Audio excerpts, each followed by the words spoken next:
My boss gave me the lowest performance rating in the company, said I was a relic from the past and needed to be phased out. He didn't know I was related to the CEO. He deleted my work, sabotaged my chances, and made sure I was excluded from everything. He thought I'd quietly disappear. But when the CEO walked into the meeting unannounced and asked to review every single decision, let's just say it didn't end well for the man who thought he ran the place. I've worked at this mid-sized tech company for over 5 years.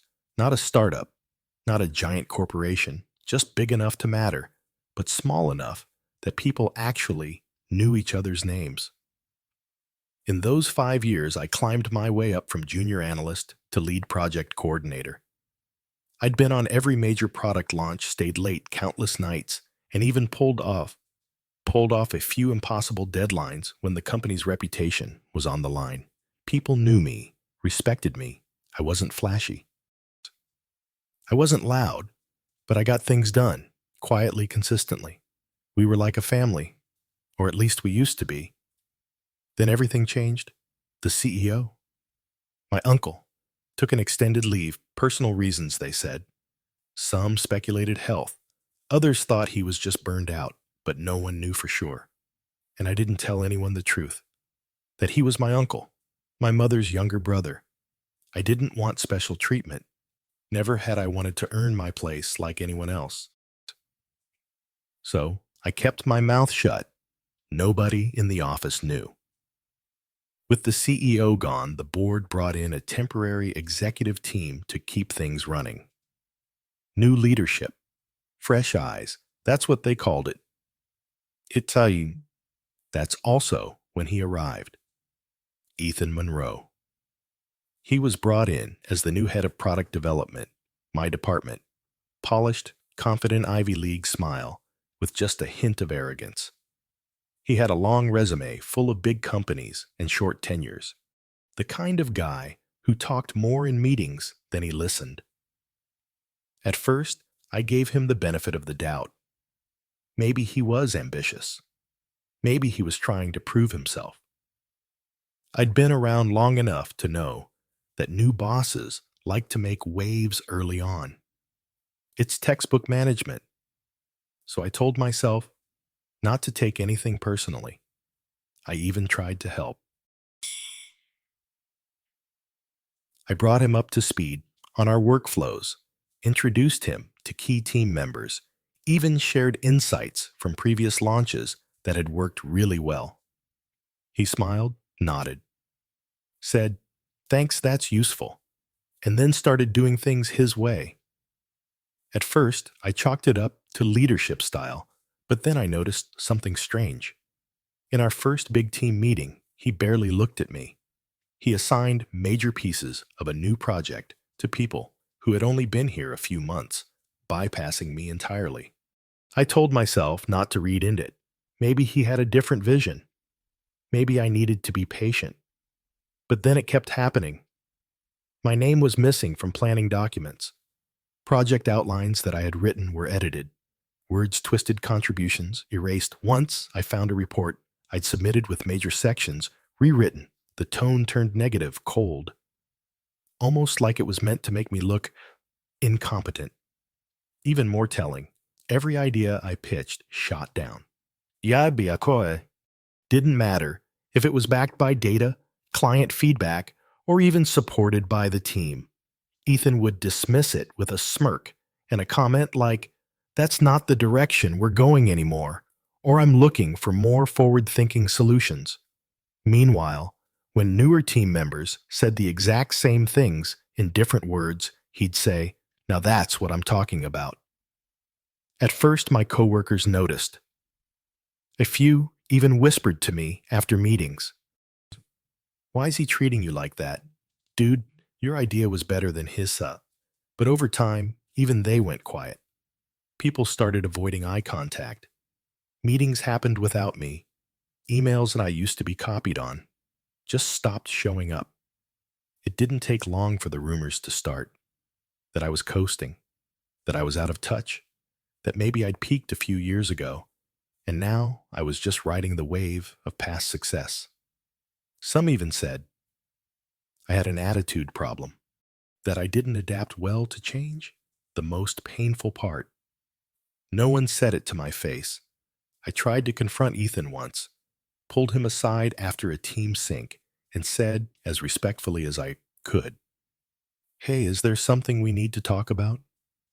I've been feeling a little sidelined lately." He looked me dead in the eye and said, "Look, no one is irreplaceable. You've had your time here. Maybe it's time to let some fresh talent take the wheel." Then he smiled, that fake smug little smile, and walked away. I stood there in the hallway, heart pounding in my chest. For the first time in 5 years, I felt like a stranger in my own office. And the worst part, I couldn't say a damn thing. Because the moment I revealed who I really was, who I was related to, none of it would count anymore. They'd say I only kept my job because of family. They'd say my contributions were fake. And Ethan, he definitely doubled down just to make a point, so I stayed silent. Let him believe I was just another name on a list. Let him think I was weak, disposable. Let him dig his own grave. Because one thing Ethan didn't know was that sometimes the quiet ones are the ones you should fear the most. It didn't take long for the shift to become obvious. At first, it was subtle. I stopped getting assigned to high-priority tasks. Projects I usually led were handed off to junior staffers. One day, I logged into our project dashboard and noticed my access level had been downgraded. No one told me. No email. No explanation. Just gone. Then came the performance reviews Ethan implemented monthly. Pulse checks, short evaluations he claimed would help him get a feel for the team.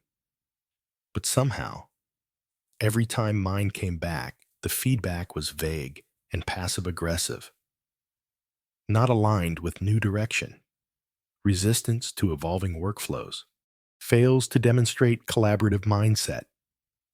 I asked HR if any of this had come from peer feedback. They said no. It was manager input only, Ethan still. I kept my head down. I figured if I worked hard, kept producing results, things would turn around. Then came the app redesign project. It was our biggest initiative for Q2. A new client portal, interface with major UX overhauls I'd been working on. Early concepts for weeks before Ethan even joined. You had mock-ups, user data, dev estimates everything. I presented it to him during a one-on-one walking through the entire structure, even offering flexible options for implementation. He barely glanced at the slides. "This feels outdated," he said flatly. "We need to think bolder. Don't take this the wrong way, but this looks like something from 5 years ago." I felt my stomach drop. I knew the data. I knew the trends. This design was clean, intuitive, and scalable. But he didn't care. 2 days later, a junior designer who had just joined 3 months ago presented a half-baked, flashy prototype with animations that tanked load times. Ethan loved it. Now this is what I'm talking about. He scrapped my entire presentation without a second glance. I started noticing something else too. Ethan wasn't just ignoring my contributions. He was actively erasing them. Documents I worked on had my name removed. Feedback I gave on collaborative projects never made it into the final versions. When I brought up concerns in meetings, he'd cut me off or circle back and then never return. Once, I caught him in the hallway laughing with another manager. He didn't see me, but I heard him say, "He's part of the old guard. All bark, no bite, just waiting for the right moment to cut him loose." I should have been furious, but mostly I felt numb. This wasn't just about a personality clash anymore. He was building a case, stacking the deck, getting ready to push me out, and it was working. People stopped coming to me with questions. My inbox grew quieter. Meetings happened without my invite. It was like I'd been ghosted by an entire department. Then came the whispers, he's on the chopping block. I heard Ethan wants to restructure and clear out legacy staff. I think he's just waiting for HR to sign off. One afternoon, I walked into the break room, and the conversation stopped cold. Someone awkwardly coughed. Another avoided eye contact. I grabbed my coffee and walked out without saying a word. But the worst moment came when I found out I'd been removed from a client call I'd prepared for all week. Not rescheduled, not postponed. Removed.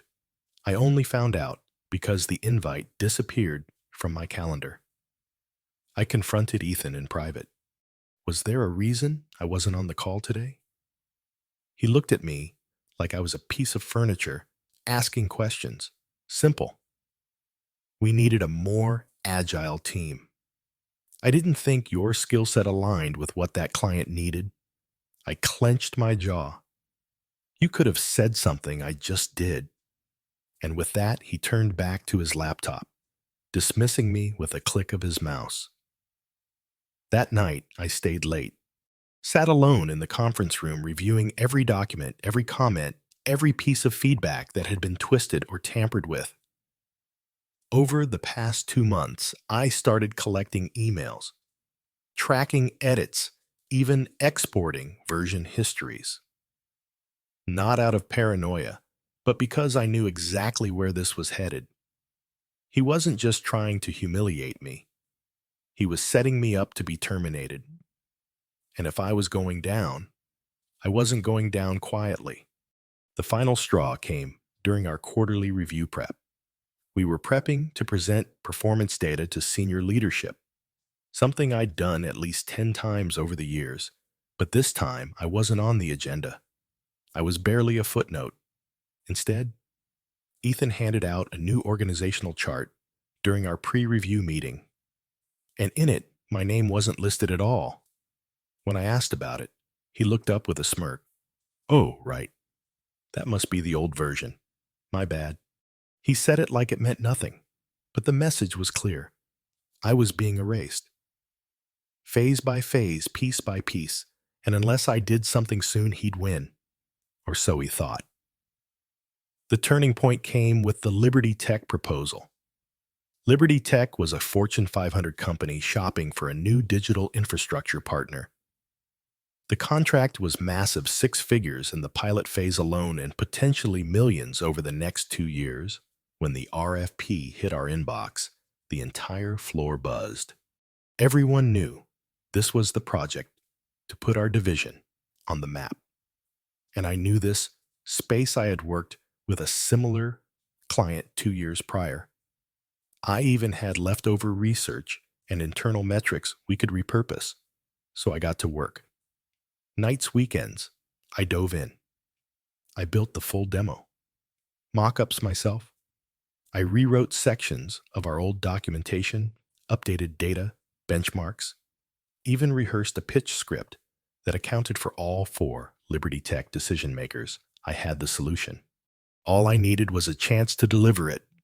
When I showed Ethan the first draft of the proposal, he barely skimmed the executive summary before tossing it back across the table. This reads like a textbook, he said, tapping the cover page with his pen. We need flash energy, not another one of your data-dense lectures. I stared at him. The client requested a technical audit. They're worried about legacy system migration. We can't dazzle our way past that. He shrugged. They don't know what they want until we tell them. That's the job. He didn't ask for revisions. He didn't give feedback. Instead, he turned to Jared, a recent hire with a marketing background and zero experience in enterprise software, and said, Let's see what you can whip up. I thought it was a joke. Until 3 days later, I found Jared's half-finished concept in the shared drive. It had stock images, vague promises, and a colorful pitch deck full of buzzwords like digital synergy and vision-centric pivoting. There was no technical solution, no roadmap, no pricing structure. It was style over substance, completely unusable. I brought it up again in our strategy meeting. Ethan, this version doesn't address Liberty Tech's core issues. They specifically asked for compatibility matrices and transition protocols. This doesn't deliver that.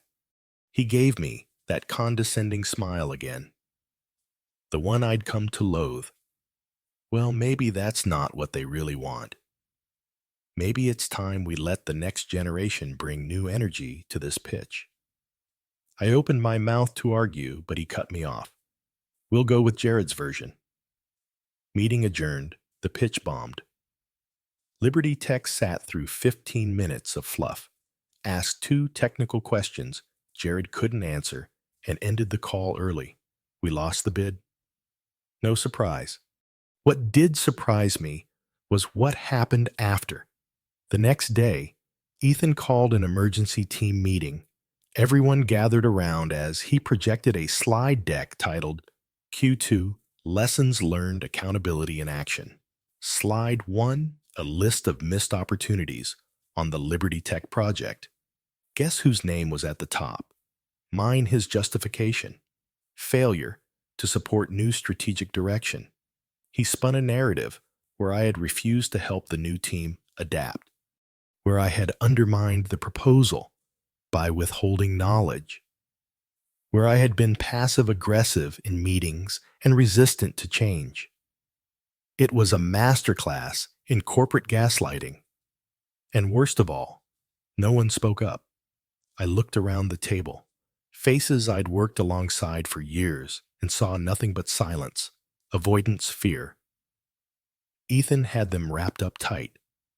Either they bought his version of the truth, or they were too scared to challenge it. I was now the problem, a relic of the past, a scapegoat to make the new guy look like he was cleaning house. A week later came the quarterly performance reviews, mine bottom ranked. For the first time in 5 years, I was rated underperforming.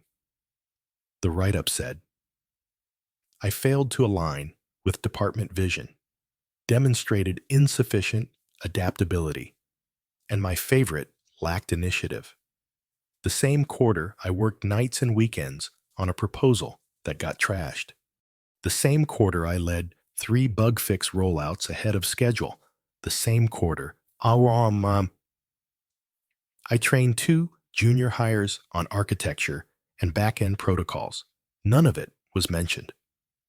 When I brought it up to Ethan, he leaned back in his chair, laced his fingers behind his head, and said, Look, no one's questioning your past work, but maybe you're not the right fit anymore. You've had a good run. Might be time to start thinking long-term. I asked if that was a threat. He smiled. No, just a suggestion. A week later, I was pulled into a restructuring conversation with HR. Ethan was there, of course, clipboard in hand, playing the benevolent leader, trying to find solutions. He listed off performance metrics I had supposedly failed to meet, cited anonymous feedback, even pulled up Jared's pitch and said I'd refused to collaborate. I stayed quiet until the very end when he said, Our recommendation is to sunset your role by next month. We're optimizing the team. That's when I spoke. If this is a performance-based termination, I said evenly, then I'd like it to be reviewed and signed off by the CEO. Final step in the process. That's standard, isn't it? Ethan hesitated. Well, the CEO's on leave, as you know. Still reachable, right? He tried to recover. I don't think we need to escalate this to that level. I looked directly at the HR rep. I do. If this is truly procedural, it should follow every procedure, she nodded. We'll, we'll make the request. The meeting ended. I walked out without looking back. I didn't sleep that night, not because I was afraid, because I was ready. I had spent months being dismantled piece by piece, watching my reputation bleed out through rumors, back-channel whispers, and silent betrayals. But Ethan had made one critical mistake. He thought I was alone. He didn't know who I really was, and he was about to find out. The email went out that night. Subject line, quarterly review, final validation session, mandatory. All department heads were listed. So were the performance review scores. The sender executive office, no one said a word, but everyone noticed one thing. The CEO's name was CCE'd. That name hadn't appeared on an internal thread in over 3 months. The next morning, the entire floor felt different. Whispers, nervous laughter. People showing up early for once. At 10:00 a.m., sharp, the double doors of the executive conference room opened, and in walked David Tran, the CEO. My uncle. But no one knew that, not yet. He wore no tie, just his usual rolled-up sleeves and that steely calm he always carried, like he'd walked through storms and come out clean on the other side.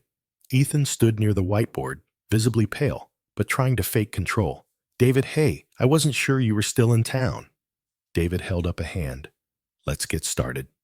The room fell silent. He pulled up the quarterly review chart, clicked into the bottom-ranked employee. My profile? Let's walk through this, he said. Why was this employee ranked lowest?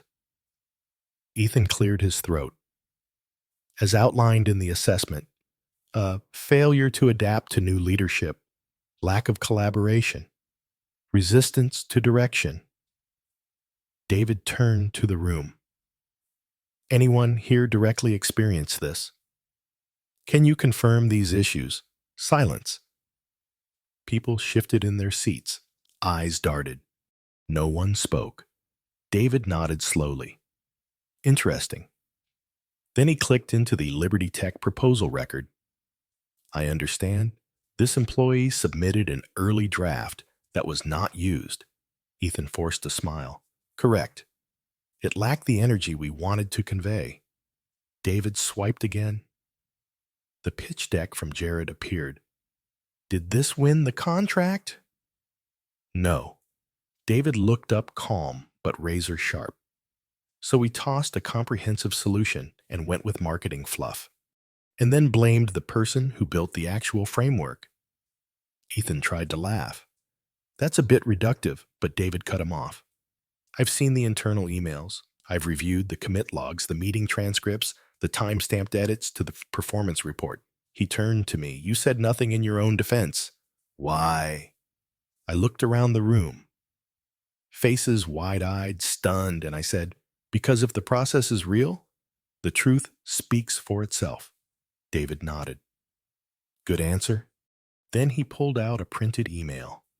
He read it aloud. He's dead weight, living off old wins. I'm cleaning house starting with him. Email from Ethan. Tran to upper management. March 15th. A sharp inhale swept through the room. And here's a voice memo. David continued. He hit play. Ethan's voice crackled. He's too comfortable. Legacy staff always think they're irreplaceable. We need fresh blood. I don't care how good he used to be.